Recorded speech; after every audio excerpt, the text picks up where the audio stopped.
Girdhari one વિભાગ હેઠળની તુલસીશ્યામ રેન્જના કાર્ય વિસ્તારમાં વિશ્વ ચકલી દિવસ તથા વિશ્વ વન દિવસની ઉજવણી કરવામાં આવી। ધારી ગીર પૂર્વ વન વિભાગની તુલસીશ્યામ રેન્જના પીપળવા રાઉન્ડના કાર્ય વિસ્તારમાં આવતા ખાંભા ગામની ભગવતીપરા પ્રાથમિક શાળા ખાતે વિશ્વ ચકલી દિવસની ઉજવણી કરવામાં આવી હતી। કાર્યક્રમમાં ખાંભા ગામના સરપંચ બાબુભાઈ ખુમાણ તથા ગીર નેચર ફાઉન્ડેશન ક્લબ ખાંભાના પ્રમુખ ભીખુભાઈ બાટાવાળા તથા સ્કૂલના પ્રિન્સિપલ તથા શિક્ષક સ્ટાફ અને શાળામાં અભ્યાસ કરતા 100 જેટલા બાળકોએ ભાગ લીધો હતો।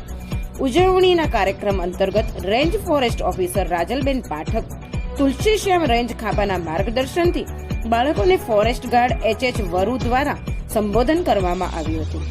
વિશ્વ ચકલી દિવસનું મહત્વ સમજાવી શાળાના બાળકોને ચકલી માટેના માળા, ચણ નાખવાનું પાત્ર અને માટીના પાણી ભરવાના કુંડાઓનું વિતરણ પણ કરવામાં આવ્યું હતું। મૌલિક દોશી, ગુજરાત બુલેટિન ન્યૂઝ, અમરેલી।